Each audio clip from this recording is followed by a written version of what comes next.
సరేనా చెప్పండి. నేను చెప్తా కానీ నాకు పేరు మారుస్తారా లేకపోతే ఎట్లా తీసుకపోనా బండి.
Very good morning to one and all. On behalf of Sri Vishnu College of Pharmacy, I am Srinija Vellanki. I am Megla. Would like to welcome our dignitaries for today's session. Dr. Krishna Undela, Assistant Professor, NIPER Guwahati. Dr. Kumar V.S. Nemmani, Director, SVCP. Dr. K.S. Natraj, Principal, SVCP. And also I would like to welcome pharma fraternity of various colleges and each and every participant to the Day-3 of the AICTE sponsored 1-week online short-term training program on clinical pharmacy services, optimizing patient health, organized by Department of Pharmacy Practice. On this note, I'd like to introduce our director and principal to the gathering. Dr. Kumar V.S. Nemmani, Director of Sri Vishnu College of Pharmacy since 2018, holds B.Pharm and M.Pharm Pharmacology degree from Andhra University, Visakhapatnam. Sir had completed PhD from NIPER, Mohali, and subsequently postdoctoral fellowship from McGill University, Montreal, Canada. Sir had over 14 years of industry research expertise on drug discovery and development. Introducing our principal, Dr. K.S. Natraj, completed his B.Pharm in Gulbarga University and M.Pharm in Tamil Nadu, Dr. MGR Medical University, and subsequently PhD degree in Pharmaceutical Sciences at JNTU Anantapur. Sir had wide research expertise and several DST and AICTE research grants to his credit. Sir has worked in various teaching designations and currently he is serving as a professor and principal of our college. Now I request our faculty, Mr. S. Anil Kumar Sir, Associate Professor, to give a welcome note. Good morning all. We welcome you to the third day sessions of STTP. So clinical pharmacy services and optimizing patient health.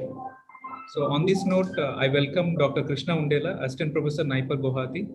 So we welcome you, sir, for this session. Thank you. We are happy to have you, sir.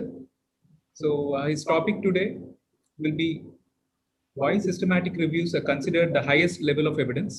So we know that the systematic reviews are very important topic, also maybe a complex topic for all the students. And the clinical pharmacy services, whenever pharmacy students are going to clinical pharmacy services, so this is one concept which should be clear, and I think also will be helpful to all the pharmacy students. I think today's session will clear a lot of basic concepts in this area. I request our students to introduce our speaker for this topic. Thank you. I feel privileged to introduce our today's session 5 speaker. Dr. Krishna Undela has graduated in pharmacy from Sri Vidyaniketan College of Pharmacy, Tirupati in 2010. Sir completed his M.Pharm in pharmacy practice from NIPER, Mohali in 2012 and PhD from JSS Academy of Higher Education and Research, Mysuru in the year 2019. Sir worked as a lecturer in the Department of Pharmacy Practice at JSS College of Pharmacy, Mysuru. Now, Sir is working as an assistant professor in the Department of Pharmacy Practice at NIPER Guwahati. Dr. Krishna is an expert in conducting various pharmacoepidemiological studies in hospital and community settings. He received travel grants from International Society for Pharmacoepidemiology to attend ISPE conferences held at Hong Kong, Taiwan, Thailand as a delegate, and Australia, China, and Japan as an educational session speaker. Sir also received a travel grant from the International Society for Pharmacoeconomics and Outcome Research to attend ISPOR European Congress held in Austria in 2016. An Endeavour Executive Fellowship from the Department of Education, Australian government to undertake 3 months of training on advanced pharmacoepidemiology and quality use of medicines at the University of South Australia, Adelaide. Dr. Krishna Undela is having expertise in conducting systematic reviews and meta-analysis and published papers in various peer-reviewed journals. Currently, there are 50 plus scientific publications in his credit and total citations of Sir's publications are more than 700. Sir delivered more than 75 guest lectures at various national and international conferences in the areas of pharmacoepidemiology, pharmacovigilance, pharmacoeconomics, systematic review, and meta-analysis. Now, I request Dr. Krishna Undela to begin his talk. Thank you. Thank you so much for the kind introduction, both the youngsters. And it's my pleasure to be part of this AICTE sponsored development program, skill development program, and especially which is organized by the Vishnu College. I was thinking from long time when I'm going to be associated with this Vishnu College, because even I studied my B Pharmacy in Andhra Pradesh, and we know that in Andhra, Vishnu College, studying in Vishnu College is one of the dream for all the pharmacy aspirants, B Pharmacy, M Pharmacy. And so today is a day where I have been fortunate enough to deliver a talk in the conference which is organizing by the Vishnu College of Pharmacy. So first of all, I would like to thank the organizers for giving me this opportunity to speak on one of my most favorite topics, that is systematic reviews and meta-analysis. And I'm sure many people joined in Zoom as well as YouTube Live. And some of you already could have heard from me about systematic reviews and meta-analysis, because I used to deliver topics on systematic reviews, meta-analysis on various platforms. So some of you could have been listened already. If you listened already, don't feel boring, and maybe you can utilize this opportunity to revise once again whatever you know already. Maybe you can utilize this opportunity to have a revision once again, some of the basic concepts of systematic review and meta-analysis. And the topic what I have given today is why the systematic reviews are considered highest level of evidence in case of evidence-based medicine. So evidence-based medicine is one of the concept which is given on this platform in this AICTE sponsored workshop. And under the evidence-based medicine, I thought maybe I can take about systematic reviews and explain to you why the systematic reviews are considered the highest level of evidence. So that's what I have decided. And that's the reason I have given the same topic. So just give me a few seconds to share my screen, and then maybe we can go into the content. So hope you can see my screen. Yes. Yes. So this is what the topic we are going to be discussed today.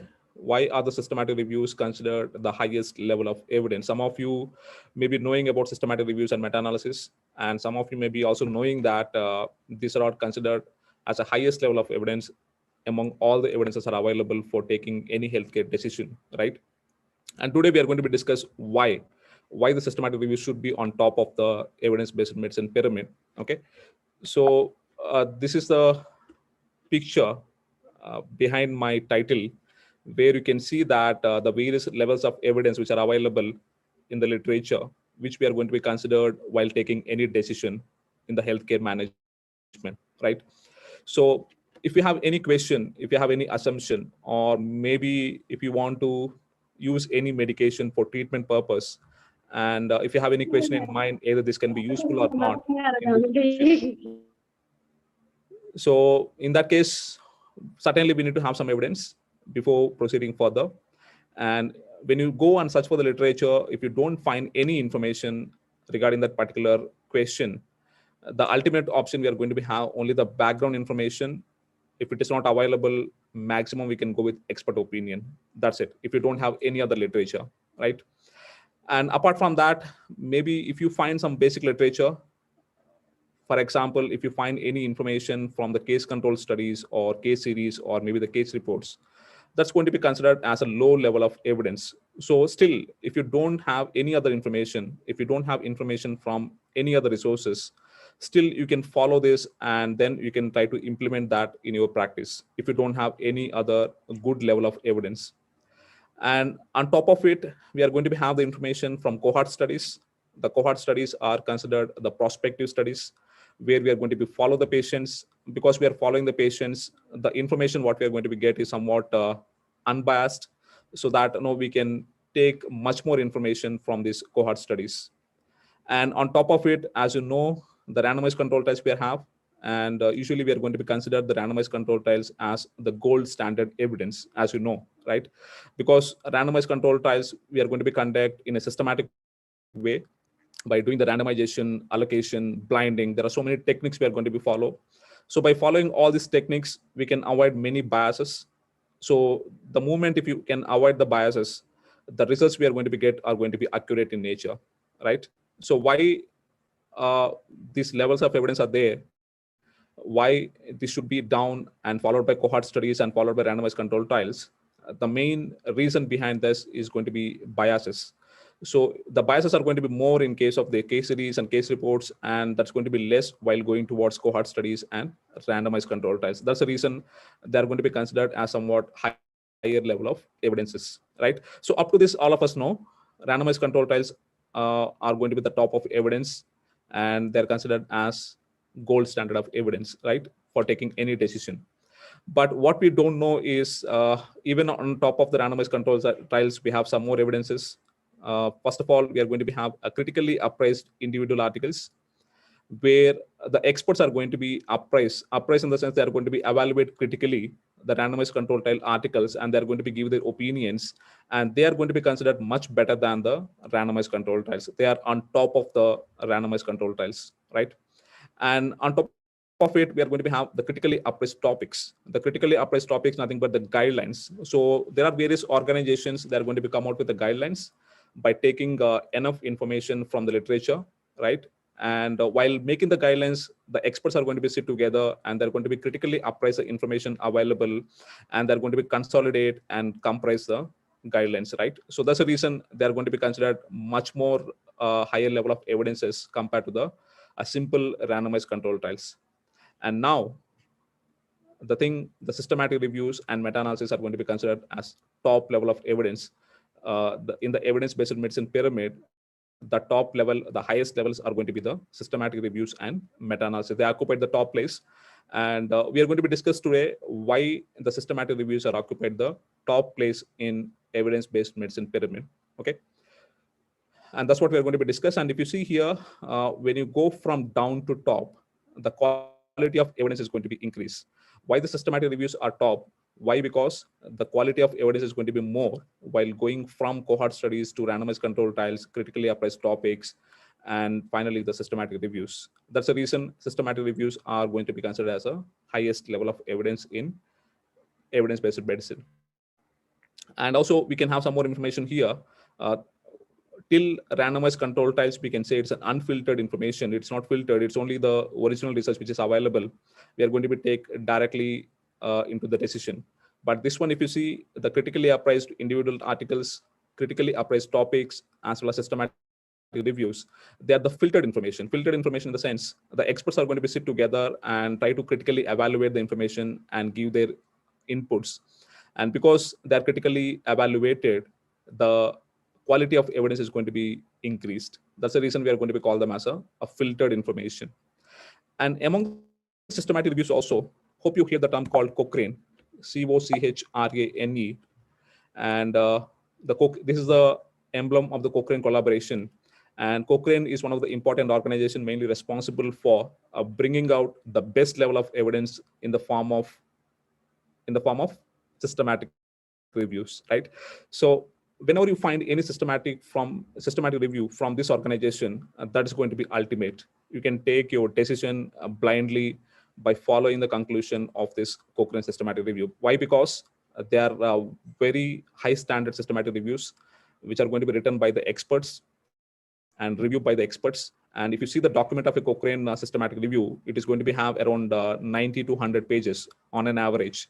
So they're going to be give a very clear-cut information about each and every aspect of the topic, and you're going to be get an ultimate information from this Cochrane systematic review. Okay, so that's the reason they are considered as a top level of evidence in terms of the evidence-based medicine pyramid.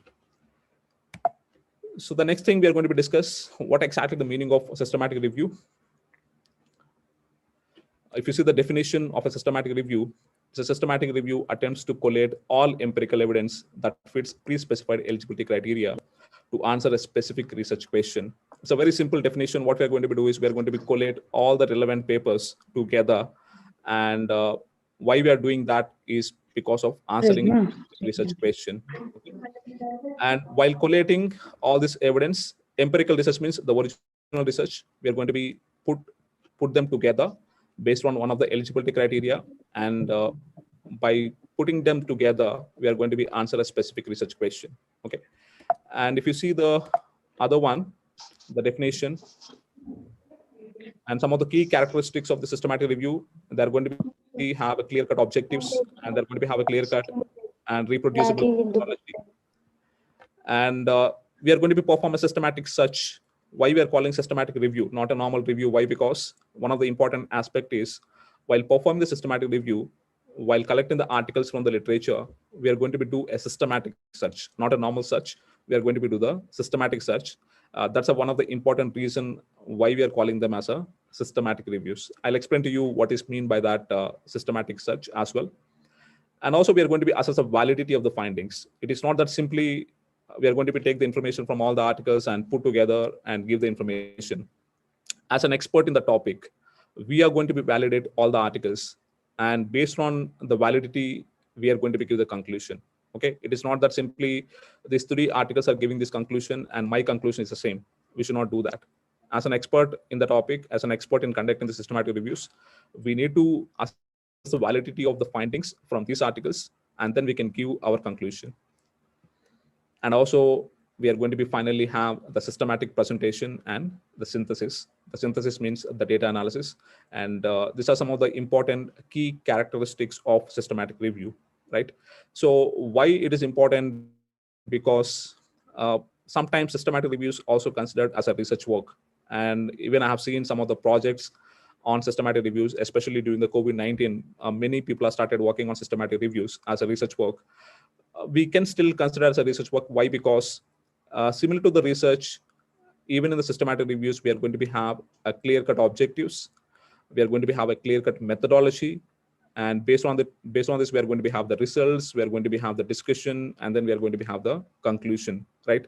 So similar to the research components, we are going to be have all these components in the systematic review also, and that's the reason sometimes systematic review is considered as a research work.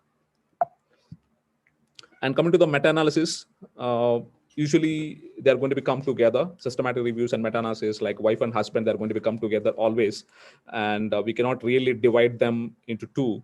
Usually they're going to become together always. The only difference is going to be sometimes systematic reviews are going to be have the meta-analysis, sometimes may not have the meta-analysis. So meta-analysis is going to be an additional part of systematic review.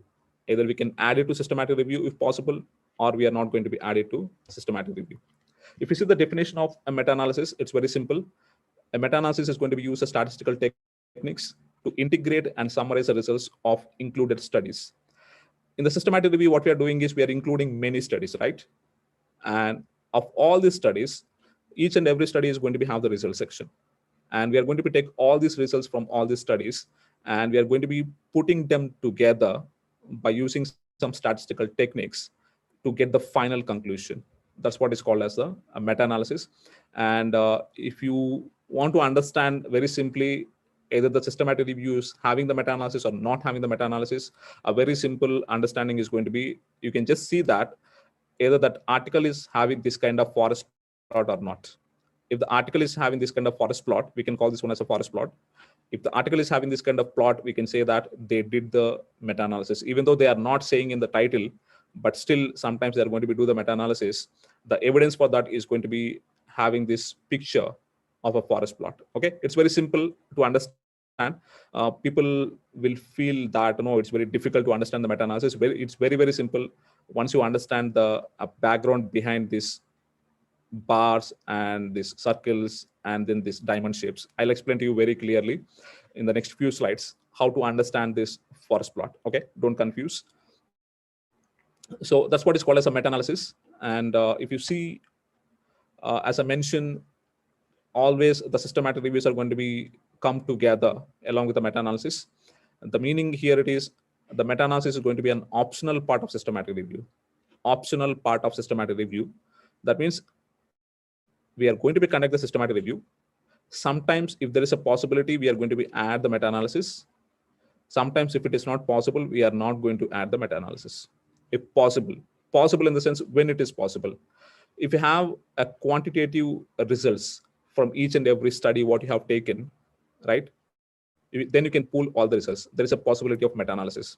Let's say that you have some research, you are taking only the case reports and case series. When you're taking the case reports and case series, it's a descriptive articles where you don't have any quantitative data. When you don't have the quantitative data, you cannot pull them together. When you cannot pull them, you're not going to be use the meta-analysis concept. You're going to be just restrict yourself with a systematic review only. Okay. So whenever possible, along with the systematic review, we are going to be add the meta-analysis. When not possible, we are going to be restrict ourselves only with the systematic review. That's it. It's a very, very simple concept to understand the relation between systematic review and the meta-analysis. So if you see the importance, why we need to do the systematic review and meta-analysis, it's like just the power of unity. As you know, the power of unity, the energy of one person is going to be very, very less. But when you see the energy of all the 10 people together, it's going to be very high, right? I think that's what we can say. It's a group work.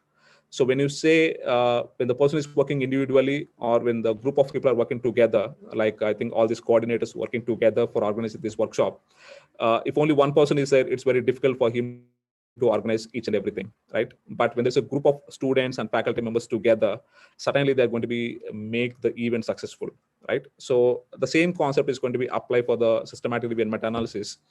When you bring all these articles together, if you see article one by one alone, the strength is going to be very less. But if you combine all these articles together and then see together the information what we're getting from all these articles, the strength is going to be very high. So that's a simple background, the simple reason behind the importance of systematic review meta-analysis. By combining the information from all the relevant studies, a meta-analysis can provide a more precise estimates. The results, whatever we are going to be get out of systematic review and meta-analysis, are going to be more precise in nature, more accurate in nature of the effect of healthcare than those derived from individual studies included within a review. So if you see the results wise, what are the results you are getting from individual studies, they may not be much accurate because they're very less in number. But when you combine all of them together, you're going to have so much population, right? And the results what you're getting out of it is going to be more precise in nature. They're going to be more accurate in nature. Just for example, there are 10 studies. Each study is having 1,000 population. Okay. If you see the individual articles, whatever the results you are getting from the individual articles, it is from 1,000 people, 1,000 people, 1,000 people, right? But when you combine all these 10 articles together, and whatever the results you are getting is from 10,000 people, that means you are combining 10 articles, each article having 1,000 population. You can combine all these articles together, the results together, and then bring out the outcome. So what are the outcome you are getting here now with a systematic review? You are getting from 10,000 people, not from 1,000 people. So obviously, the information what you are getting from 1,000 people and the information what you're getting from 10,000 people, the information what you're getting from 10,000 is going to be much more precise than the information what you're getting from 1,000 people, the information what you're getting from one article. Okay, so that's the reason always systematic reviews are going to be considered the highest level of evidence, because the results what we're going to be get is going to be more precise and they're going to be more quality in nature. And the objectives of systematic review and meta-analysis, why we are doing the systematic reviews and meta-analysis by for summarizing and integrating the results of a number of individual studies. And then we can analyze the differences in the results among the studies. We can try to understand what are the reasons behind the results from one study to another study, and overcome the small sample sizes and analyze the endpoints that require the large sample size. That's what the example I have given now. If you feel that 1,000 population is very small to get the final conclusion, by doing the systematic review, you are having 10,000 population from 10 articles, and that's going to be increase the sample size. So whenever there is an increase in sample size, certainly the results are going to be precise in nature. Okay, so we can overcome the small sample sizes by doing the systematic reviews and meta-analysis. Increase the precision. Of course, when you increase the number of people, when you increase the sample size, I think most of you involved in conducting the human-based studies, you know that when you increase the number of people in your study, certainly your results are going to be more precise in nature, more accurate in nature, right? And also you can evaluate the effects of subsets of patients. Subsets means we can do so many subgroup analysis in the systematic review. Let us say I have 10 articles from all over the world, and now I want to know what is happening in Asia. So there are 3 articles from Asia. I can pull only 3 articles and then see what is happening in Asia. And then maybe what is happening in America. So I can pull 4 articles which are from America, and then I can see what is happening in America. So similarly, maybe what is happening in Africa, what is happening in Europe. So we can do so many subgroup analysis and try to understand the various aspects of the results. And we can determine if new studies are needed to further investigate an issue. And as I mentioned, systematic reviews are considered as the highest level of evidence. It is not that you're going to get the final conclusion from systematic review. Sometimes what will happen, even after conducting the systematic review, still the conclusion can be whatever the evidence available till date may not be sufficient enough to take the final conclusion.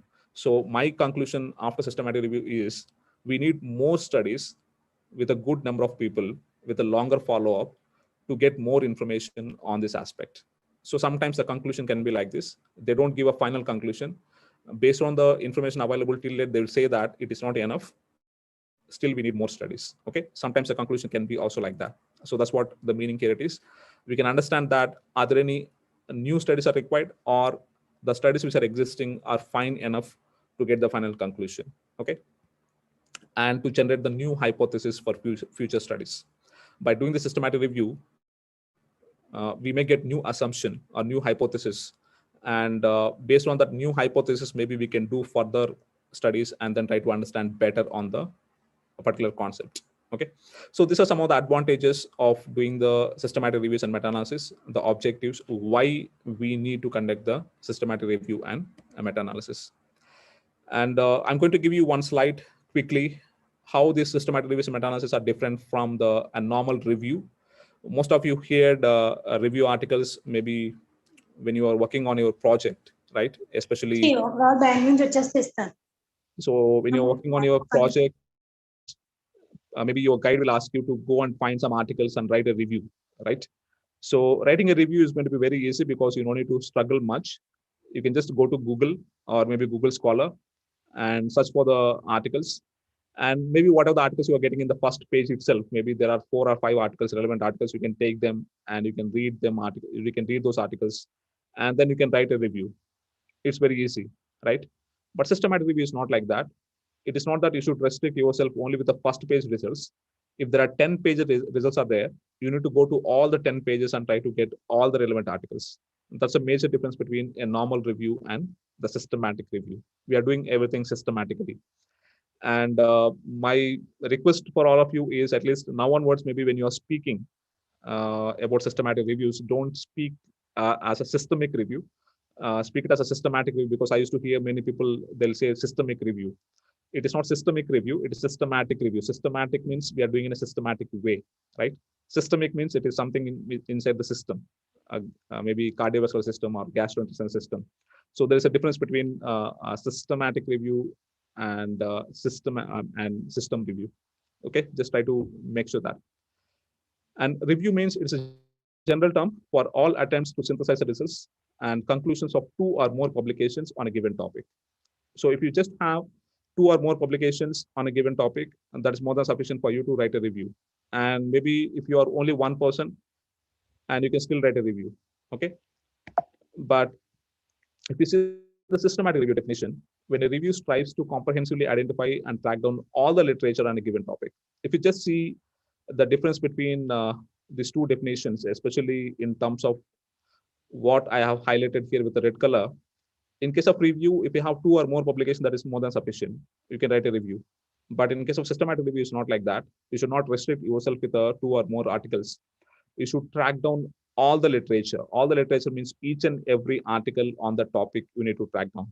If you're conducting a systematic review on, let's say, effect of hydroxychloroquine on COVID-19, you need to get you need to track down all the articles published on this issue, hydroxychloroquine and COVID-19. You should not miss not in a single article. Then only we can say it is a systematic review.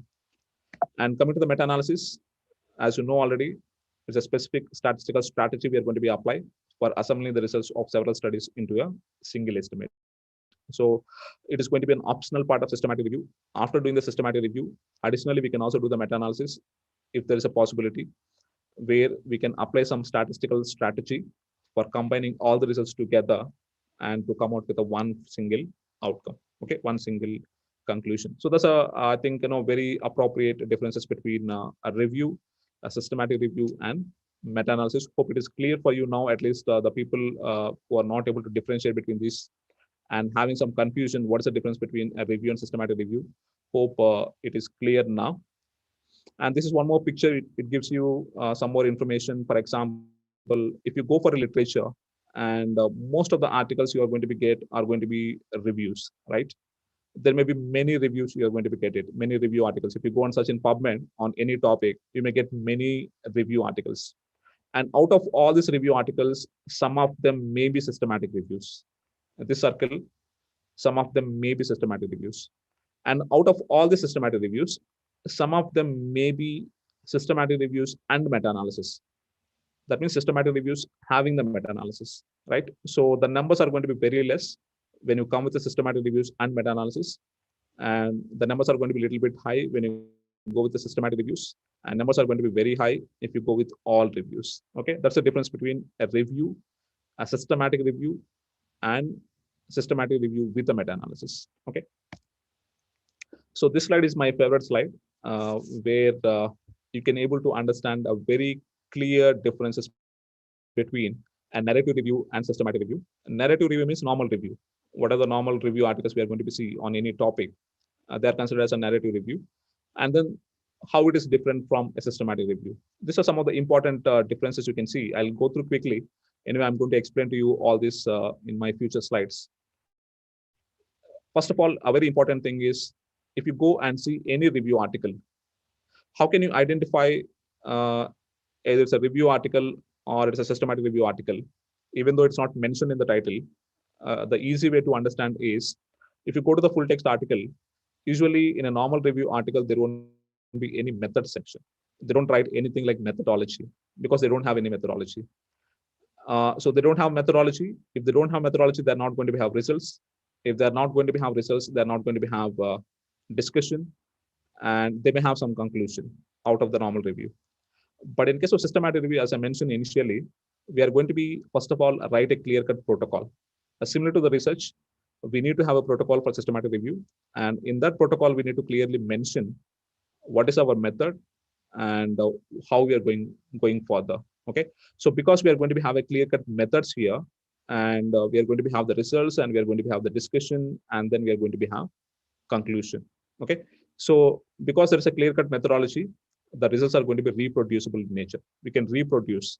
If I do the systematic review and clearly mention how I did, if any other person did the same thing, he should get the same conclusion, same outcomes. But in case of narrative review, it's not possible. They're not reproducible. Why? Because if I give the same topic to two people, two students, and one student may come out with a different information, a different conclusion, and another student may come out with a different conclusion. Why? Because one person may search in PubMed and get some articles. One person may search in Google Scholar and get some other articles. So both the conclusions are going to be different in nature. But in case of systematic reviews, it can be reproducible because we're going to be mention a clear-cut methodology, which databases we have searched, and what kind of keywords we have used while searching the articles, and what are the limits we have used while searching the articles. So we are going to be mention each and every aspect very clearly, so that can be reproducible in nature.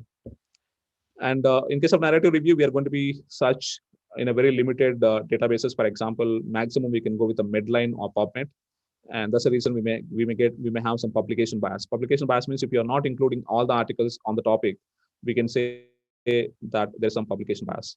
But in case of systematic review, we are going to be comprehensively searching all the published and unpublished literature with no language restrictions, with available databases. Let's say we are going to be searching PubMed, we are going to be searching Google Scholar, we are going to be searching Cochrane. If it is accessible for you in your library, maybe you can search for other databases like Embase, EBSCO, and ProQuest, and Scopus, Web of Science. There are so many databases nowadays. I think you don't need to go anywhere. If you're in front of your system, maybe for 1 month approximately, you can easily come out with one systematic review with all the if all the databases you can able to access. Okay, so we are going to be searching all the databases without any restrictions. So we are going to be get most of the articles on a particular topic. And in case of narrative review, we are going to be include different kinds of study designs, and that's the reason validity of the findings may not be there always. But in case of systematic reviews, mostly we are going to be use randomized control trials, the gold standard evidences, and that's the reason we can easily evaluate the validity of each and every randomized control trial.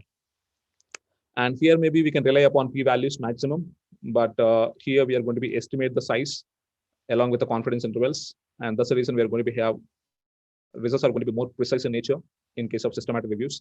I'll explain to you a little bit about how we are going to be calculate the effect size with a confidence interval. And we are going to be use the vote counting, each trial given the same weightage.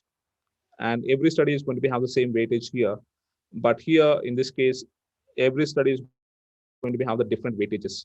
Just remember this terminology, weightage. I'll explain to you when I'm going to explain about the forest plot. But just remember this weightage. It's a very important concept in case of systematic reviews, and that's one of the major difference between systematic review and a normal review. Okay, so we are going to give different weightages for different articles, and mostly if you see the narrative reviews are going to be descriptive in nature. We are going to be describe everything on a particular topic, and in case of systematic reviews, because we are using the meta-analysis, we are pooling the results by using the meta-analysis. So we are going to be have some statistics here. Okay, so we are going to have some tower of power, and usually it's going to be subjective and biased. Why it is biased means any single person can write a narrative review, but in case of systematic review, it's going to be objective in nature, and at least 2 or more authors need to be there to conduct a systematic review. So they need to work together independently. So in case of such, both are going to be such independently, and then they will come together and then see other independенces.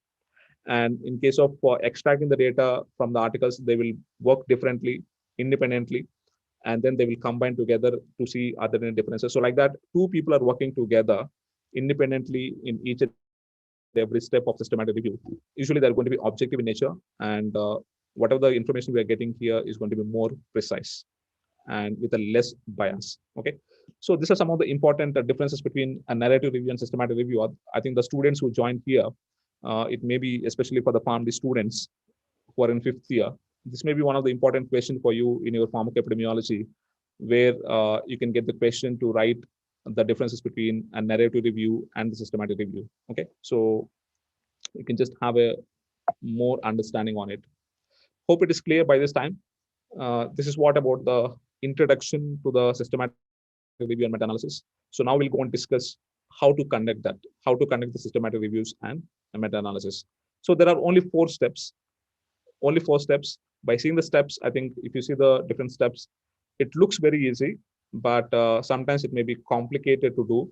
And the first time when we conducted a systematic review, it took almost 6 months time to come out with one systematic review. But after that, I can tell you, even in a week, sitting continuously, even in a week, we used to complete one systematic review. So the only thing is, first time it may take some time because you need to understand the concepts, you need to learn so many techniques, and you need to learn the software.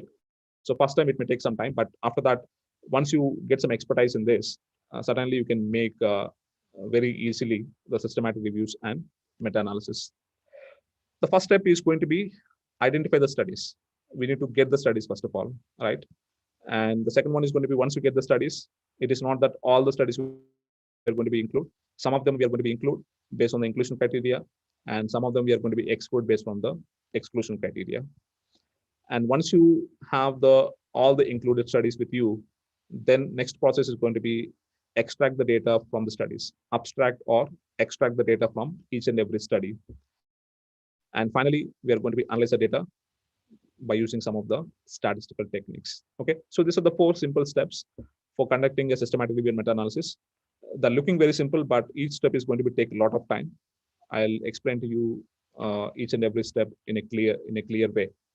The first thing is going to be identify the studies. Okay, we need to get the studies first of all. And before going for identifying the studies, as I mentioned earlier, you need to have a clear-cut protocol with you. You should write a protocol, and that protocol will have a clear-cut methodology. So in that methodology, we are going to be write a clear-cut plan. What is our plan? Starting from what is our title, what is our hypothesis, what are our objectives, and what databases we are going to be search. Each and everything we are going to be write very clearly. And then maybe we can go and search for some of the popular databases like PubMed or Medline. One of the important database everyone should search for a systematic review is going to be PubMed. And I would like to mention here is, if you are an aspirant of conducting systematic review meta-analysis, don't start directly. My request is, first of all, be an expert in searching. Without knowing search, you are not going to be conduct any systematic review. Not possible at all. Okay, because search is going to be heart of systematic review. If you are not searching well, and you are not going to be get all the articles, and your systematic review is not going to be completed. Okay, so for that reason, at least my suggestion is you should be an expert in searching PubMed. Searching PubMed in the sense, not searching in a simple box. After that box, you can see a small advanced search. In PubMed, if you go down, you can see advanced. So that advanced search you should know at least to conduct a systematic review. Okay, and for that, I think you don't need to spend any money right now. There are a lot of free courses are available on PubMed search, so you can just watch them and practice it in PubMed, and you're going to be expert in one day. Okay, so apart from that, if you can access, you can go with the MBase. It's subscriber based. We need to subscribe this. If you university or institute having the subscription, maybe you can go on such MBase or many other databases.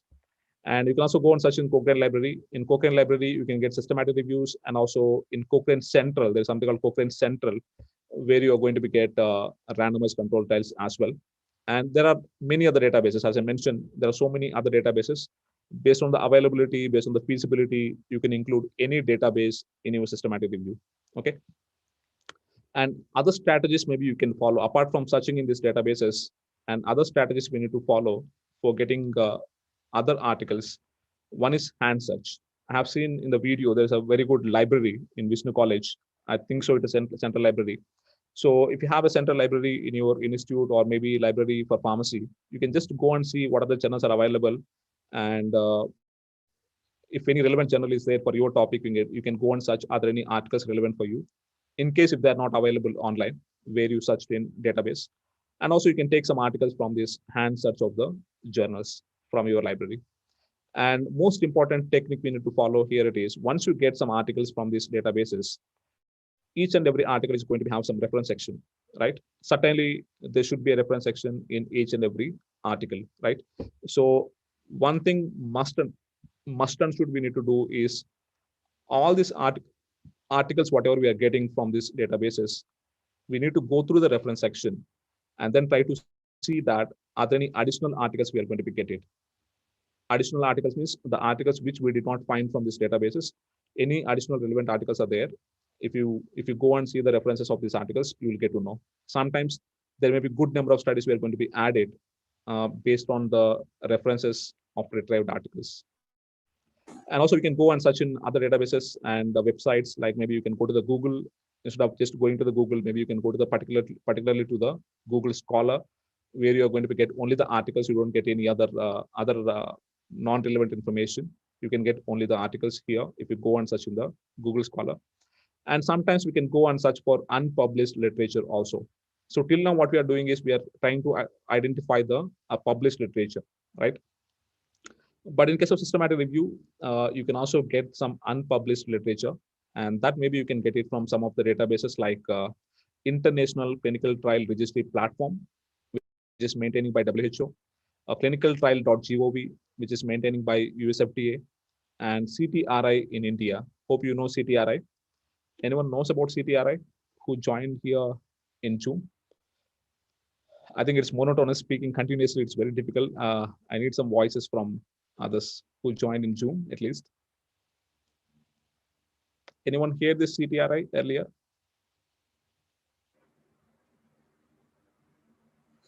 I can see a good number of people joined here in Zoom. I think you can unmute yourself and speak, right? There are 78 participants are there in Zoom.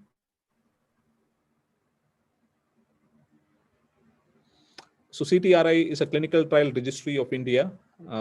Whenever any clinical trial which is happening in India, which they want to conduct, certainly they need to register their clinical trial in the CTRI.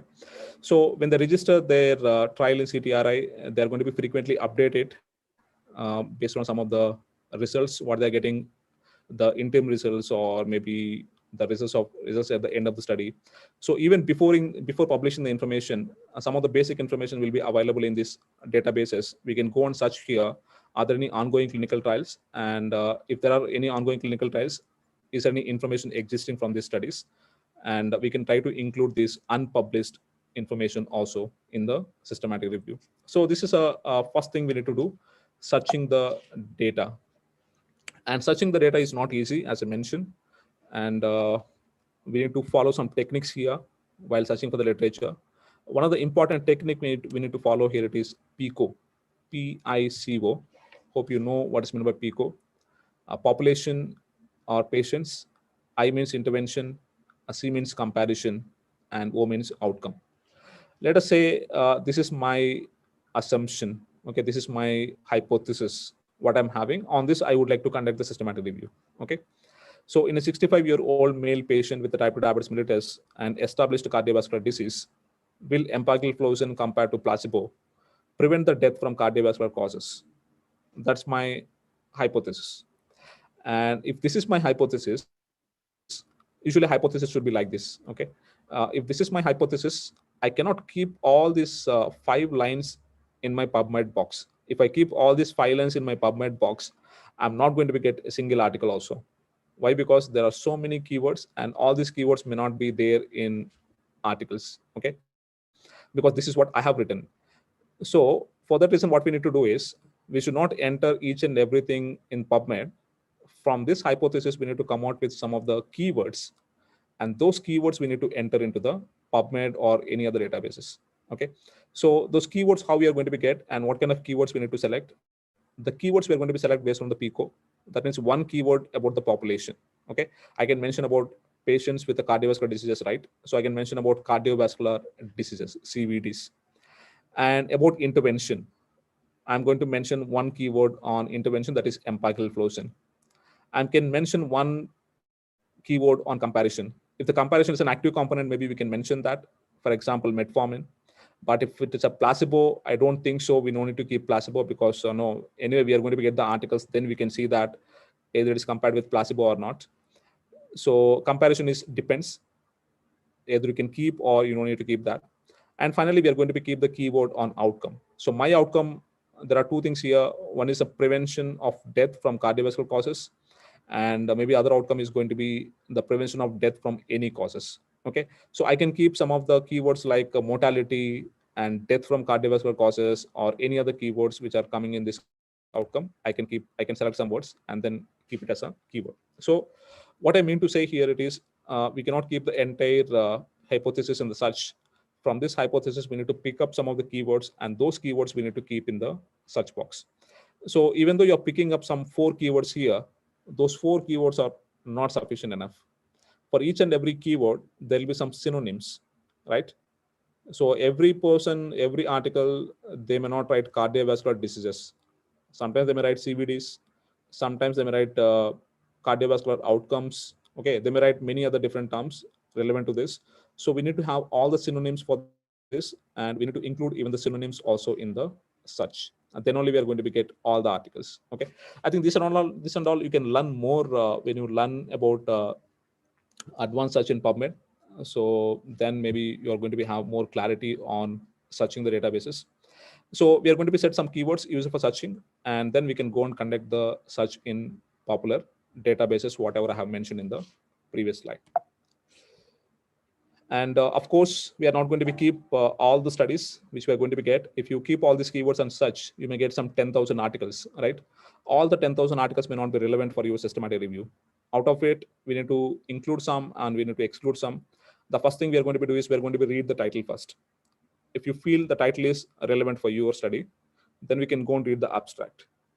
If you feel that, I think based on the abstract, I don't think so, this is comes into my study, you can exclude it. But after reading the abstract, you feel that, okay, it is relevant to my study. And then you're going to be read the full text article.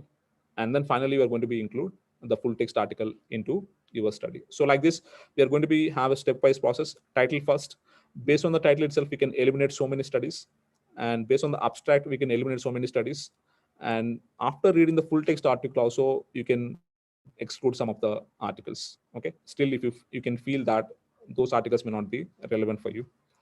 And certainly, we are going to be assess the quality, and based on the quality also sometimes we may exclude the studies, like we are going to be use some guidelines like consult guidelines, Jadad, Trend, Strobe. These are some of the quality assessment checklists are available. By using them, we can assess the quality, and based on the quality also we can try to exclude some of the studies in case if you would like to. And certainly, because we are going to be used most of the times the original research articles like randomized control trials, cohort studies, and case control studies, mostly we are going to be exclude the case reports, case series, editorials, letters, reviews. Because we are going to be get all these things. When you search in PubMed, we are going to be get all these articles, and most of the times we are going to be exclude all these articles. And you don't need to exclude one by one, try to see that it's a case report or not, and then exclude. Instead of doing that, the advantage in PubMed is going to be you're going to be have many filters. By applying the filters, you can exclude all these things directly. Okay, so that's an advantage for PubMed. So this one is a Prisma flowchart. Hope you have seen in some of the systematic review articles. Prisma flowchart. Here we are going to be explain that we are going to be have four different phases here: identification phase, screening phase, eligibility phase, and finally the included studies. So here we are going to be mention total how many studies we have identified after searching the database, and how many we have included for screening the full text articles. After reading the full text, how many we have excluded, and finally how many we have included in the qualitative synthesis. The qualitative synthesis means it's a systematic review, and how many we have included in the quantitative synthesis, that is in the meta-analysis. As I mentioned, if you include 15 articles, all the 15 articles are not having the results section. Quantitative results are not there. Only 12 articles are having the quantitative results. In that case, what we can do is all the 15 articles we're including for systematic review, but only 12 articles which are having the results, quantitative results, only those articles we're including for the meta-analysis. Okay, so in that case, there may be some difference here. Otherwise, if all the articles are having the quantitative information, we can say that 15 articles included for systematic review and 15 articles included for the meta-analysis as well. So we can mention that. And the next step is going to be, once you have all the articles with you, the included articles with you, 15 articles are there with you now. And each and every article we need to go through starting from title till the conclusion very thoroughly. And all the information, whatever they mentioned in the article, may not be relevant for us for doing the systematic review. We need to extract some of the important information from these articles, right? So that's what is called as extracting the data or abstract the data. And for that purpose, usually we are going to have some Excel sheet. In that, we are going to be keep some headings, and under each heading, we are going to be extract the data. So for each study, most of the times we are going to be collect this kind of information, like what is the name of the study, who is the author, maybe last name of author, and year of publication, and the total how many population they have involved in the study, and how many participants received the intervention, and how many participants received control, and how many developed the outcome in the intervention group, and how many developed outcome in the control group. There may be so many other things. These are only just for example, but there may be so many other columns you are going to have in the Excel sheet. Under each column, while reading the article, we are going to be extract the data and then keep it in the Excel sheet. So the advantage for data extraction is, once you extract all the data from all the 15 articles, whatever the information you require further for doing the systematic review meta-analysis, you don't need to go back to the original article. You can just go to your Excel sheet. Your Excel sheet is having all the information, get the information from there, and then put it in your systematic review. It's very easy for you to do the systematic review. And these are some of the checklists we are going to have for critically appraising the articles. As I mentioned, the important aspect of systematic review is going to be, we are going to be critically appraise each and every article what we are getting. And for that reason, we have various checklists available. For example, important one is going to be CONSURT. The CONSURT full form is Consolidated Standards of Reporting Trials. One of the important checklists to assess the quality of randomized control trials. Either they're conducted as per the norms or not, as per the standards or not, we can get to know while evaluating the quality by using the CONSURT checklist. Similarly, if you have any cohort studies, case control studies, cross-section studies, we can evaluate the quality by using STOPE checklist. And if you have any article on diagnostic test, for example, COVID-19, there are so many diagnostic tests that are coming. If you want to evaluate those kind of articles, we have something called STAT, Standards for Reporting and Diagnostic Accuracy. And if you have any qualitative studies, just like cross-section studies or maybe the case reports or case series, and in that case we can go with the COREC. And if you have any systematic reviews, like no, even systematic reviews also we can assess the quality. It is not that all the systematic reviews will be conducted in a very good way, right? And in that case, no, we need to evaluate the quality of systematic reviews also. So if any systematic review conducted by using RCTs, you can evaluate the quality by using a PRISMA checklist. And if the systematic review conducted by using observation studies, you can evaluate by using the MOOS checklist. Okay, there are two checklists are there, PRISMA and MOOS. Based on the studies type they have included, you can evaluate the quality by using either PRISMA or MOOS. There is something called NOA scale, Newcastle Ottawa scale. We can assess the quality of cohort studies as well as the case control studies by using the NOA scale. So there are number of scales are available, and the number of checklists are available, and all those, I think more than 40 checklists are available. All the checklists will be there in this particular website, which are freely available. You can just go after this class, you can just go and check in this website. You're going to get full text of all these checklists, and you can use them for your research, like equatornetwork.org, a very important website where you are going to get most of the information. And the next thing and very important thing is comes under analyzing the data.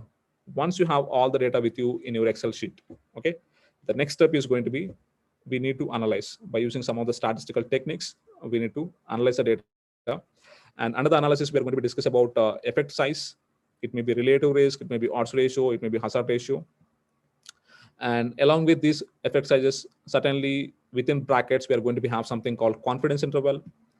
And by pooling all these odds ratios or relative risk from each and every study, we are going to have the summary effect. And we are going to do some testing, test for heterogeneity, test for interaction, test for publication bias. And apart from this, we are going to have two graphs here in systematic review and meta-analysis. The first one, an important one, is going to be forest plot, and the second one is going to be funnel plot. Okay, so these are some of the things which you should know before going and doing any systematic review and meta-analysis. Okay, because statistics are going to be very, very important. Without knowing any basic understanding about the statistics, you cannot conduct any systematic review and meta-analysis. Okay, so that's the reason I thought of explaining to you in detail about how to get this odds ratio or relative risk. And it is not getting is important, it is interpreting is important. You can get the results from any software or from any biostatistician, but the thing is how to interpret them. Once they give the results, how to interpret them is very important, right? So for that reason, I thought of taking some time here to explain to you this particular concept. I cannot see the time. May I know how much time I have still?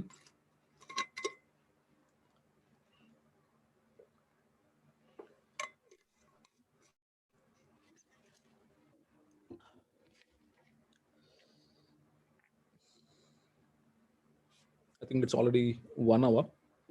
So they mentioned 1.5 hours. So I think I have still another half an hour time. So let me explain to you this concept. So in case if you have the hypothesis as the hypertension is a risk factor for causing cardiovascular diseases or not, if that is your hypothesis, what we are going to do is we can do a cohort study or we can do a case control study. How we are going to do the cohort study? It's very simple. What I'm going to do is I'm going to take one group of people who are having the hypertension, that is 493. I'm going to take another group who are not having the hypertension. I have taken around 1271. Okay. And I have followed both these groups for a period of time, maybe let's say that 5 years. And after following the 5 years, I'm going to get that out of this 493 who are having the hypertension, 90 got cardiovascular diseases, and remaining 403 did not get the cardiovascular diseases. Okay. And out of this 1271, 70 got the cardiovascular diseases, and 1201 they did not get the cardiovascular diseases. Okay. So that's what the data I'm going to have now. And I have coded like A, B, C, D. This coding is very important for calculation. Always we are going to be give this as A, B, C, and D. So this is going to be A plus B, and this is going to be C plus D. Okay. And I have A plus C. A plus C is all the people who got the outcome, and B plus D is all the people who did not get the outcome. Okay. And this is the number of overall population, 1764. So I have this 2x2 table with all these numbers. And what I explained now is a cohort study. It's a prospective study. We are going to be follow the patients. Both the groups we are going to be follow for a certain period of time.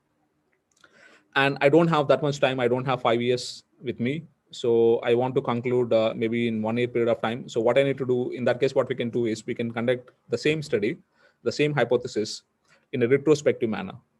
And retrospective manner means what I can do is now in this case, earlier these two groups I was having and I followed them, right? Now what I'm going to do is I'm going to have these two groups. The first group I have taken is people who are already having the cardiovascular diseases. Okay. And then I'm going to see among this 160 who are having the cardiovascular diseases, how many are already having the hypertension and how many are not having the hypertension. And the other group I'm going to take who are not having the cardiovascular diseases, in this, how many are already having the hypertension and how many are not having the hypertension. Okay.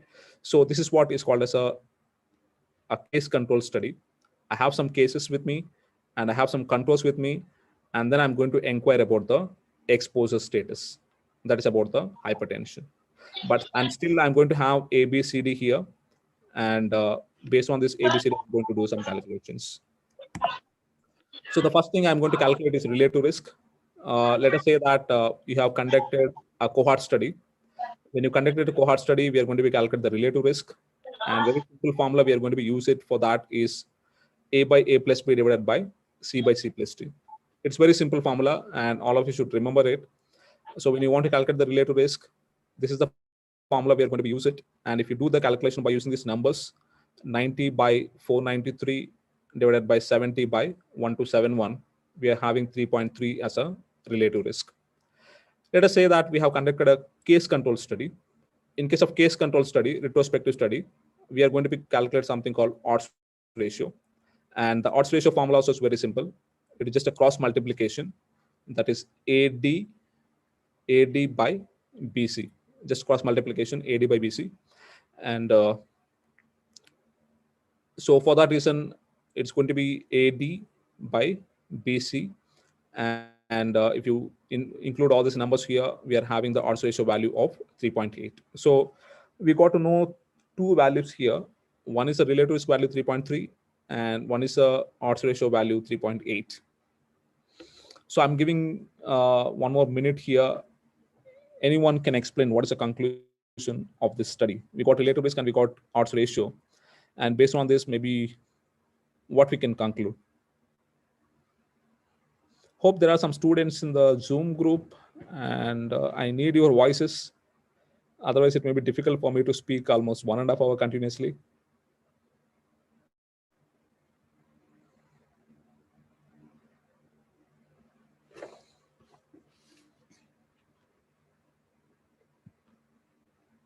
I can see a lot of participants.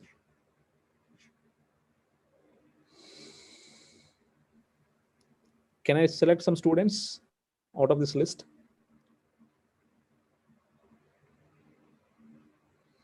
I can see there is someone called Allah Purnima. No? Anyone, you can, if you know this or maybe if you want to try, you can just explain. And later, anyway, I'm going to explain myself, but still you can try before I'm going to explain. Anyone? The relative risk is more than one. Okay. So, which means people with hypertension are having are more prone to cardiovascular disease. Okay, so the relative risk is more than one. So that's the reason we can say that the people who are having the hypertension are having more risk, right? That's what you are saying. Yes, sir. Yeah. And what about the odds ratio? The odds ratio is also It is also more than one. I think your voice is breaking. Anyway, I think what she is mentioning is because these values are more than one, we can say that people are having the hypertension or having more risk of getting the cardiovascular outcomes. She is correct, but that conclusion we can give only when we are going to have some more information, not by just seeing the relative risk and odds ratio. I'll explain to you that. So it's very, very important to understand about relative risk, odds ratio, and the confidence interval. It's very, very important. Very simple way I'll explain you in 5 minutes. The first thing what we are going to be do is we are going to be have x-axis and y-axis, okay? And in that, maybe we are going to be have this middle point as a 1, right? And this one is less than 1, and this one is more than 1. A very, very simple picture to understand the concept of odds ratio. And this I'm explaining for the people who are already not having an understanding of interpreting relative risk and odds ratio along with the confidence interval. If you know already, just bear with me, and maybe you can take it as a revision for you. So when you have the one bit in middle and less than 1 and more than 1, right? So let us say now, based on the relative risk, we have the value of 3.3. The simple thing, the first point here it is, whenever it may be the relative risk, maybe the odds ratio, maybe the hazard ratio, whatever it may be, whenever it is more than 1, we can say it is more risk. Whenever it is less than 1, we can say it is less risk. It's a very, very simple. More risk, more than 1, less risk, less than 1. Very, very simple point. Okay, because it is more than 1, 3.3 more than 1, obviously. So we can say that there is a more risk of getting the outcome. For whom means for the first group, what we have taken in the table, that is people who are having the hypertension. Okay, but that is not sufficient enough to make a conclusion it is more risk. Along with this, we need to have something called a confidence interval. We can say 95% confidence interval. Okay, so 95% confidence interval obviously going to have two values. One is going to be before your relative risk, another one is going to be after your relative risk. At any point of time, always the confidence interval is going to be, one is going to be less than relative risk, another one is going to be more than relative risk. So this one we are going to be call it as a lower limit, and this one we are going to be call it as a upper limit. Okay, so why we need this 95% confidence interval is to understand that whatever the relative risk we have here, is it statistically significant or not? To understand that, we need to have the confidence interval. So how we are going to be understand statistical significance is, now the meaning for this confidence interval is, when you do the study first time, we got 3.3. When you do second time, when you do third time, or maybe when you do 100 times, it is not that every time you're going to get 3.3 value. There may be some change in the value 3.3. So what we can say now is, if you do the study 100 times, at least 95 times the value will be between 2.4 to 4.4. That's the meaning of confidence interval. If you do the study 100 times, at least 95 times the value will be between 2.4 to 4.4, and the remaining 5 times maybe chance error. It may be more than 4.4, or less than 2.4, remaining 5 times. Okay, so that's the meaning of 95% confidence interval. So we are 95% sure that the value will be between 2.4 to 4.4. That means in all the cases, the value is more than 1 only. Okay, so lower limit also more than 1, relative risk also more than 1, and upper limit also more than 1. So all these values are more than 1. So in that case, we can say it is statistically significant, because this one is a null point. The 1 is a null point. Whenever something 1 is there, that's a null point. So the risk is starting from here. Null point, risk will start from here. It's a more risk, and less than 1, it's going to be the less risk. Okay, so because all these values are more than 1 only, we can say that the value is statistically significant. And in that case, we can conclude that it is a more risk. The next one, if you see, the value is 1.4, relative risk 1.4, it is more than 1, we can say more risk. But if you see the confidence interval, the lower limit is 0.92 and upper limit is 2.4. That means if you do the study 100 times, sometimes it can come less than 1, says that there is no risk or there is a less risk. And sometimes it can go more than 1 and says that there is more risk. Okay. So we are not sure that either the value is more than 1 or the value is less than 1, because it can go less than 1, it can go more than 1 also. Okay, because of the confidence interval. So in this case, what we can say is, even though the value, the relative risk is 1.4, more than 1, but the confidence interval is 1 is less than 1 and another one is more than 1, we can say that it is not found to be statistically significant. Okay, in that case, we cannot say that there is a more risk because the value is not statistically significant. And if you see one more scenario here, the relative risk is 0.75. So the relative risk is 0.75, and the 0.75 means it is less than 1. Less than 1 means there is a less chance of getting the outcome, right? Because it is less than 1. And if you see the confidence interval, lower limit is 0.53 and upper limit is 0.92. Okay. So what we can understand from this one is, in both the cases, lower limit also less than 1 and upper limit also is less than 1. None of the times it is crossing the 1. 1 is a null point, as you know. Okay. So if you do study 100 times, all the 95 times it is showing less than 1 only. In this case also, we can say once again, it is found to be statistically significant. So this one is more risk and statistically significant. This one is less risk and statistically significant. Why? Because in both the times, when the relative risk is more than 1, both the limits also more than 1. When the relative risk is less than 1 and both these limits also less than 1, in that case, we can say it is statistically significant. If you see in this case, one value is less than 1 and other value is more than 1. So we cannot conclude that either it's a more risk or it's a less risk. So we can say that it is not found to be statistically significant. So I can give you one simple statement to understand the 95% confidence interval in a simple way. So whenever you see a 95% confidence interval where the lower limit is less than 1 and upper limit is more than 1, you can blindly say that it is not significant. Okay.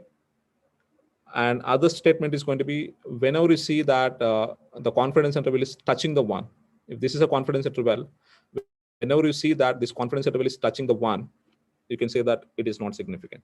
So the confidence interval should not touch the 1.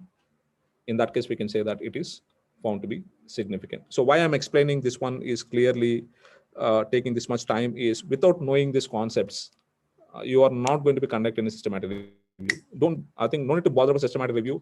You're not going to be conduct any human studies, because always after doing the study, we need to follow some statistics. And these are some of the very basic statistics. Without understanding this, you cannot do any kind of studies. Okay, that's the reason I'm taking some time to explain to you here. If you have any questions, maybe we can discuss at the end of presentation. So this is a very important plot I need to explain to you. That's what is called as forest plot. A very important picture in case of systematic review. Sometimes people will feel difficult to understand this, but it's very, very simple to understand. So the forest plot, which is explained here, is on the topic pioglitazone therapy associated with the bladder cancer risk in diabetes patients, which is published in Tumor Biology in 2014. So what they want to do is they have done a systematic review meta-analysis to understand, is there any influence of pioglitazone on the bladder cancer? Okay, so that's the reason they did this systematic review meta-analysis. And in this, they have included a total of 9 studies. All these 9 studies have included here. Okay, and each and every study, they have the values. It's a hazard ratio and 94% confidence interval. Okay, and for all these values, they have given a pictorial way of this 94% confidence interval and the hazard ratio. Okay, so it's very easy to understand this one. So if you see the first study, Dormandi 2005, the hazard ratio is 2.37. So this is a 1, the middle point is a 1, right? And this one is a less than 1, favors pioglitazone, and this is a more than 1 favors non-pyrrolidazone. That means there is a risk for pyrrolidazone. So if you see here, 2.37 means the diamond shape which is there here, the green one, that is indicating the hazard ratio, 2.37. So if you draw a line here, it is going to come approximately at 2.37, approximately here. And for this one, we are going to have 95% confidence interval. 95% confidence interval, there are two values, lower limit and upper limit. So lower limit is 0.91. So the end of this line in the left side, that's going to be the lower limit. And the end of the line in the right side is going to be the upper limit. Okay, 6.17.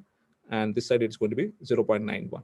So like this, for each and every study, the middle diamond shape, the green one indicating the hazard ratio, and the left side of this line is going to be the lower limit end, and the right side end is going to be the upper limit. It's very, very simple. So for each and every study, for all these 9 studies, it is like this. For example, if you see this one, 2.09 is a hazard ratio, this one, and 0.26 is a lower limit, approximately here, 0.26 is a lower limit, and 16.81 is going to be the upper limit. It may come approximately here. Okay, hope you understand this. So for all these hazard ratios and confidence intervals, they have explained in this pictorial way, right? And now what the meta-analysis is going to do is, it is going to combine all these results, all these 9 hazard ratios and confidence intervals, and give one final hazard ratio along with the confidence interval. We can say it's a pooled hazard ratio, right? The pooled estimate. So now by combining all these 9 different results from 9 different studies, the final conclusion what we got, the final result what we got is 1.50, 1.14 and 1.98. Okay, so 1.50, and what are the final result we got here? It is explained in terms of this diamond shape here, and the middle point of this one, where there is a dotted line, the middle point of this one is indicating this pooled hazard ratio, that is 1.50, and the left side end of this is going to be lower limit, and right side end is going to be the upper limit, that is 1.14 and 1.98, and the middle value is going to be 1.50. So the final conclusion from this one is, because 1.50 is more than 1, we can say there is a more risk of getting the bladder cancer when the people are taking pioglitazone, and even the confidence interval shows that it is found to be statistically significant. Why it is statistically significant is, both the lower limit, this is more than 1, lower limit also more than 1, and upper limit also is more than 1. So all the 3 are more than 1, we can say it is statistically significant. Okay, so that's what is the conclusion of this forest plot, and we are going to be interpret like this. And there are some other points which I need to explain in this forest plot is the weightage. The weightage is very important here. So if you see, this is a one study.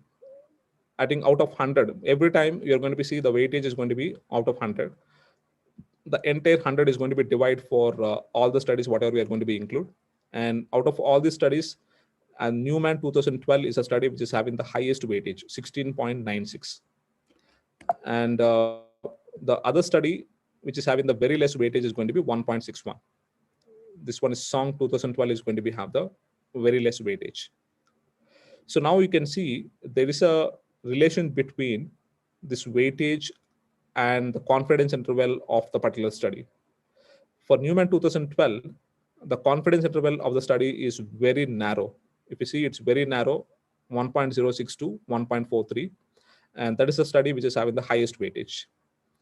And there is a Song 2012, it is having the wide confidence interval, 0.26 is the lower side, and 16.81 is the upper limit. So it's having the wide confidence interval, and that is the one which is having the less weightage. So what we can understand finally here is, whenever the study is having the narrow confidence interval, I think those are the studies which are having the highest weightages. And whenever the confidence interval is broader, and those are the studies which are having the lowest weightages. Okay, so now I need an answer from you. This confidence interval depends upon what? So when we can get the narrow confidence interval, and when we can get a wider confidence interval? It depends upon what? Anyone?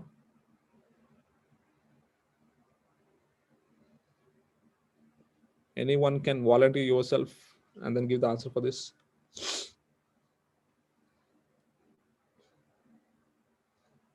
No, it's very difficult to teach online because I'm not sure either you are listening or not. Sample size. Yeah.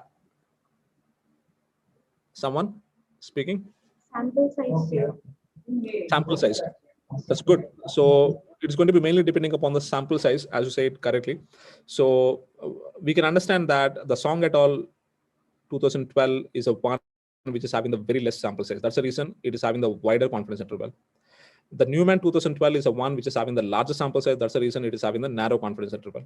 So as I mentioned previously, in case of systematic review, the importance is we are not giving equal weightage for all the studies. We are giving different weightages for different studies based on the sample size. So we are giving the more weightage for the studies which are having the high sample size and less weightage for the studies which are having the less sample size. So the importance of this weightage is the studies which are having the more weightage, they're having the more influence on this final outcome. The studies which are having the less weightage, they're having the less influence on the weightage. So that's the reason you can see out of these 9 studies, right? Out of all the 9 studies we are having here, only, I think so, only 2 studies.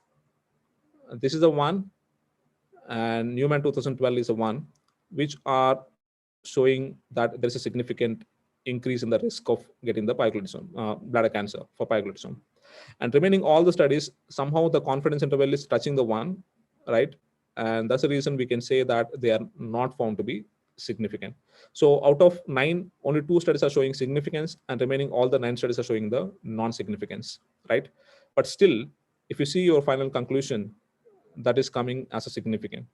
Only 2 studies are there significant, but still the final conclusion is going to be significant 1.50, 1.14, and 1.9. Why? Because there are studies which are having the highest weightage. They are towards this increasing the risk. Even though it is not found to be significant, they are towards increasing risk.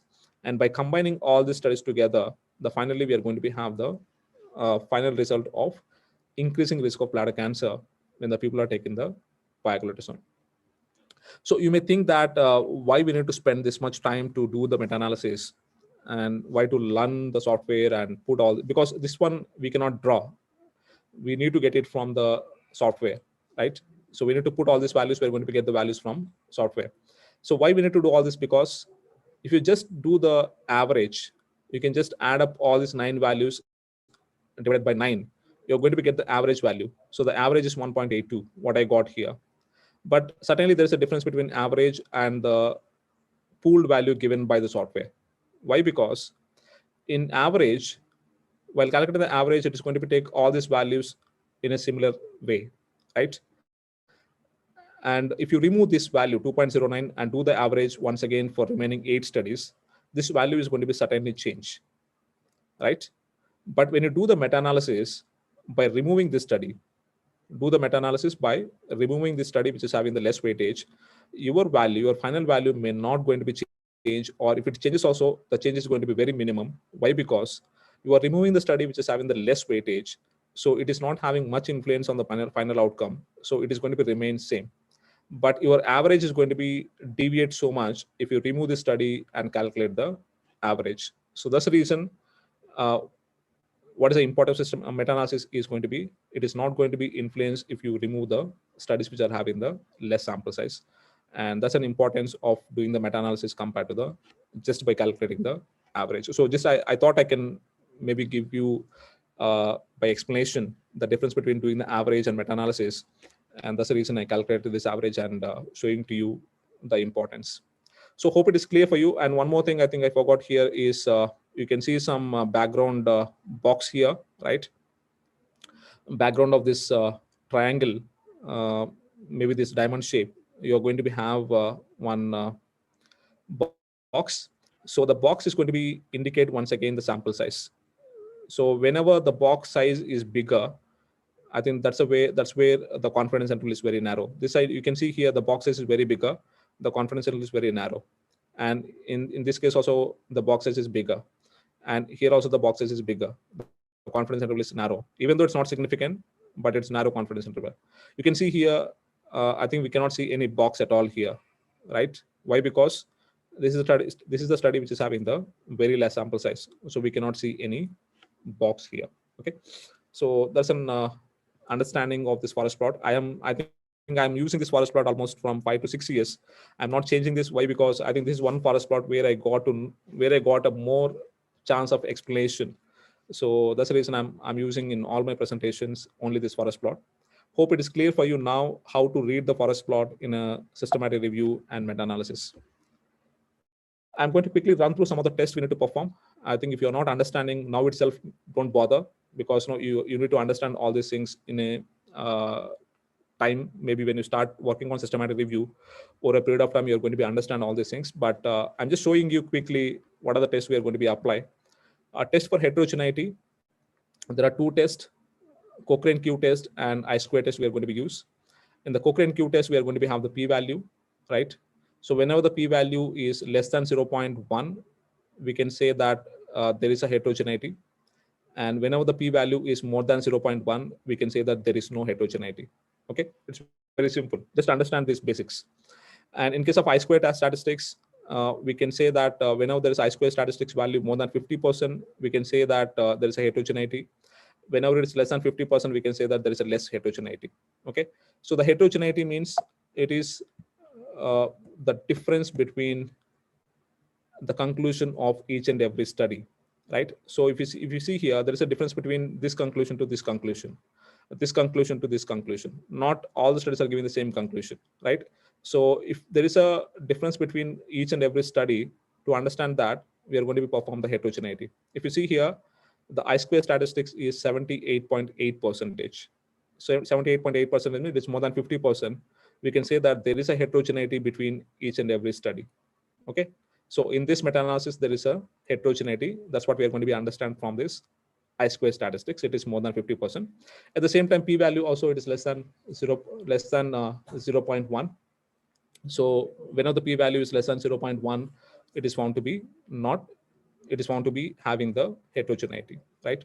So in both the cases, we are going to be understand that there is a heterogeneity, and that's the reason we are going to be perform some statistics. I'll show you later.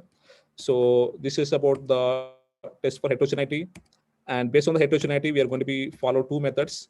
One is a fixed effect model, another one is a random effect model. I'll just tell you one single statement. So whenever you feel that there is no heterogeneity, we can go and use a fixed effect model. So there are two models are there. We can use any one model while performing the meta-analysis, either the fixed effect model or the random effect model. Okay, so we are going to be use a fixed effect model when there is no heterogeneity. We are going to be use a random effect model when there is a heterogeneity, a very simple one. We are going to be understand the heterogeneity based on the previous statistics. And once you know that is there heterogeneity or not, if there is a heterogeneity, we are going to be use random. If there is no heterogeneity, we are going to be use fixed effect model, a very simple one. And the next concept is going to be publication bias. By using these two tests, Beck's test and Egger's test, we are going to be understand the publication bias. Once again, we are going to be have the p-value here. When the p-value is less than 0.10, we can say that there is a publication bias. When it is more than 0.10, we can say there is no publication bias. Very simple. And publication bias can also be understood based on this funnel plot. I told you there are two important pictures in meta-analysis. One is forest plot, another one is funnel plot. So this one is a reverse funnel shape where we are going to have the size and effect, size in the y-axis and effect in the x-axis. And these are all the stars which are going to be show the each and every study result. Okay, so if you have the perfect funnel shape and all the studies are distributed throughout the funnel, we can say that there is no publication bias. But if you see that there are some missing studies here in this corner, but there are some studies in this corner, we can say that there is some publication bias. Okay, like that we are going to be understand the publication bias. If you miss any studies here, we can say that there is some publication bias based on the funnel plot. So I'm not going to be explaining to you this one test for interaction. It's somewhat advanced concept. Otherwise, maybe I can just try once in a quick manner. So this is one of the study we have conducted, a systematic review to understand the statin use and risk of breast cancer. And we have did this meta-analysis by using observation studies, and we have published the same in Breast Cancer Research and Treatment. And if you see here, we are going to be understand the statin use and risk of breast cancer. And we have included a total of 24 studies. And this is what our final pooled relative risk. So the pooled relative is 0.99. It is approximately near to 1. And 94% confidence interval is 0.94 to 1.04. Okay. So what we can understand from this one is there is no association identified. Why I'm saying there is no association? Because it is near to 1. At the same time, the confidence interval is found to be not significant. In that case, we can say that there is no association identified between statin use and risk of breast cancer. At the same time, even the p-value of heterogeneity is less than 0.1. We can say that there is some heterogeneity here. And even based on the I-square also, we can say that there is a heterogeneity because it is more than 50%. And now, what is meant by this p interaction? The p interaction is a p-value where we have used between the subgroup analysis. Now, what we did is 24 studies we are having overall, right? And all these 24 studies we have divided into 2 categories. There are some cohort studies, 13, and there are some case control studies, there are 11. Okay.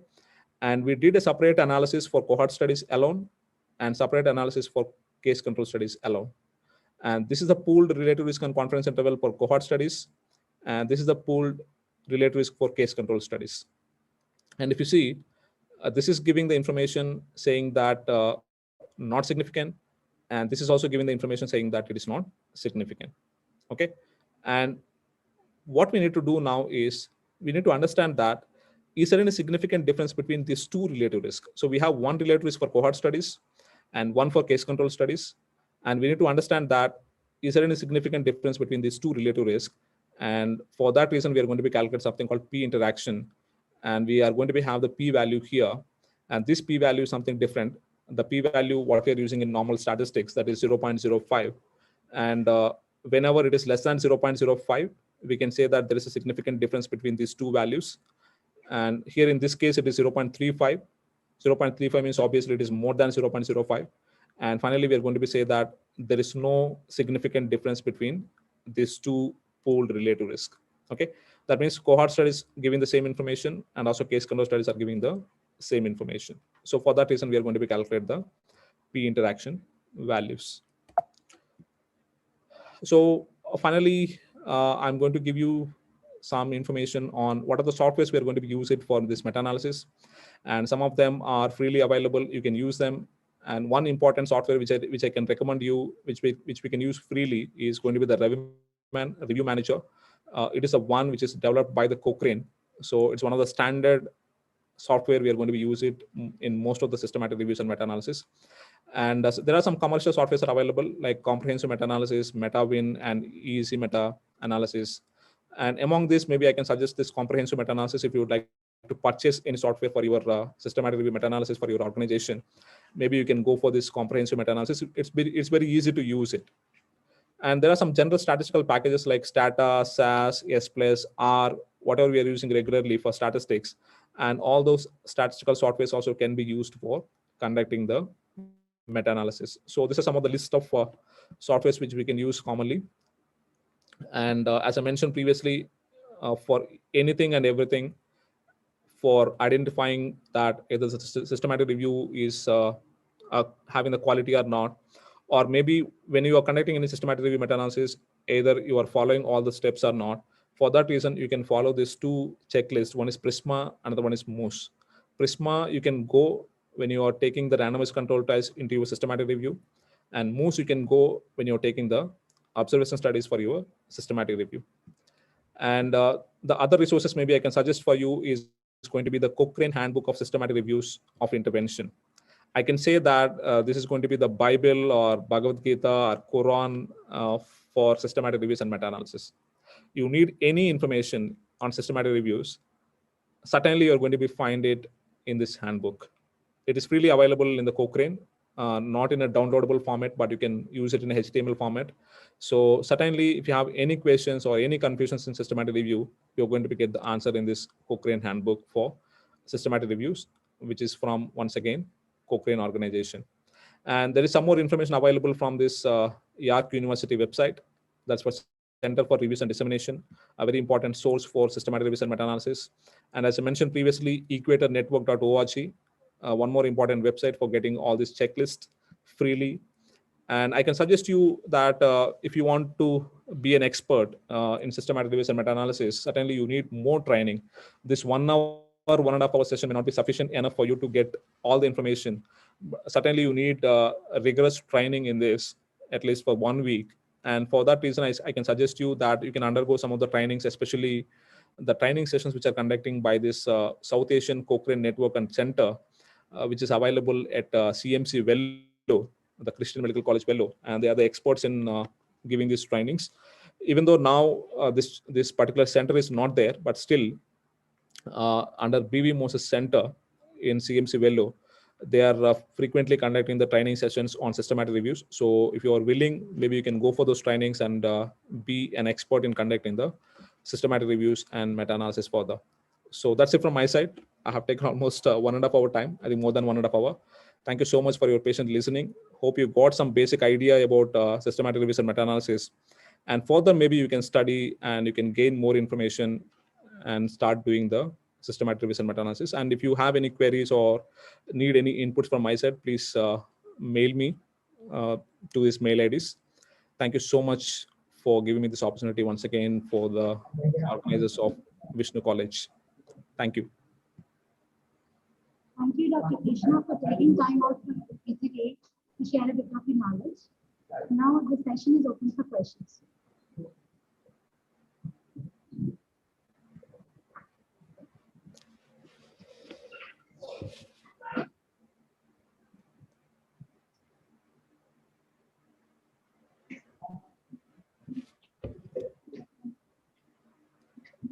So we are having a few questions from the participants.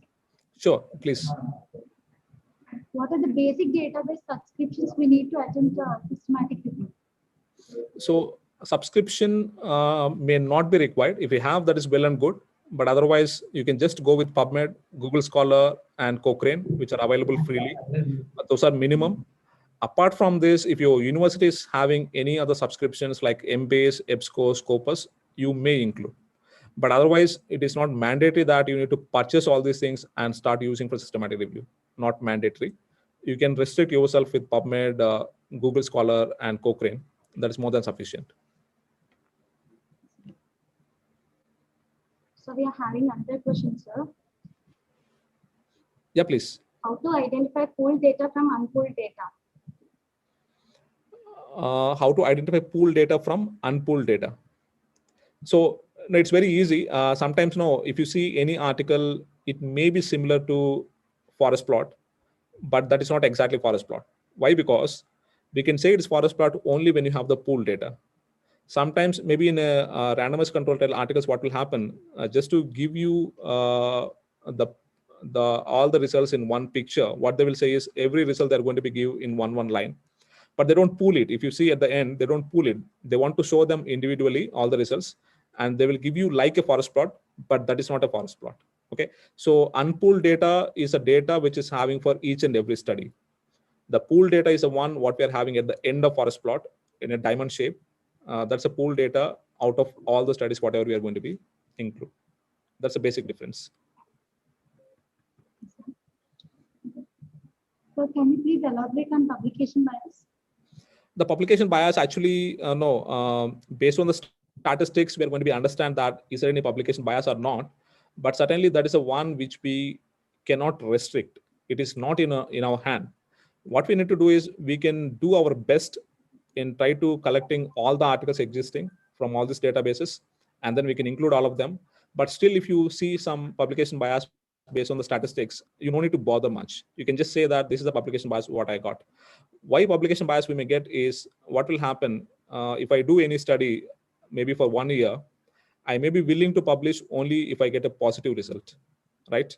If I get a negative result, most of the times researchers are not going to be willing to publish the articles. That was a trend earlier, but nowadays it is getting changed. Even with the negative results, there are some good number of publications are coming out. So I don't think so. Maybe from now we may not get any publication bias.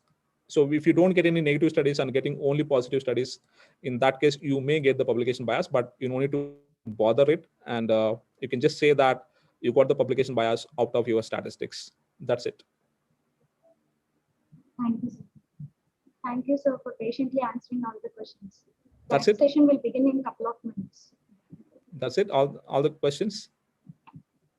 So hope I think all the audience got enough information on this, and maybe you can please get back to me if you need any other suggestions or inputs from my side. I'm happy to maybe willing to answer for those, and happy to help you if you are willing to work on systematic reviews. Thank you very much. Thank you, everyone. Thank you, sir. Closing remarks will be given by Anil Kumar sir. Thank you, sir. Thank you so much, sir. So your presentation was very organized, sir, stepwise. We have been teaching the systematic review but now we came to know that a lot of things we should add in our classroom. Thank you. Thank you so much, sir. Thank you, sir. Stepwise compilation of systematic review, what are the different softwares and how to arrive at systematic review and all. Thank you so much, sir. There's a lot other information, sir. Actually, in this 1 hour, I could not able to cover everything, but there is a lot other information. If any group of students who are willing to understand further, I can certainly suggest them to undergo some trainings. 2 days training or 3 days trainings are going to be organized. Maybe they can attend those and get more expertise in case of systematic reviews. Why? Because it is not, if they learn the systematic reviews, it is not only systematic reviews they're learning so many other things. How to read the articles, how to understand the statistics, how to write in a systematic way. So they're going to be understand many things. I can say that wherever I am now, it is entirely because of the systematic reviews and meta-analysis, what I did during my master's, certainly. Thank you, sir. Thank you so much, sir. Thank you. Thank you very much, sir. Thank you for the opportunity. Thank you so much, sir. Raghu, sir.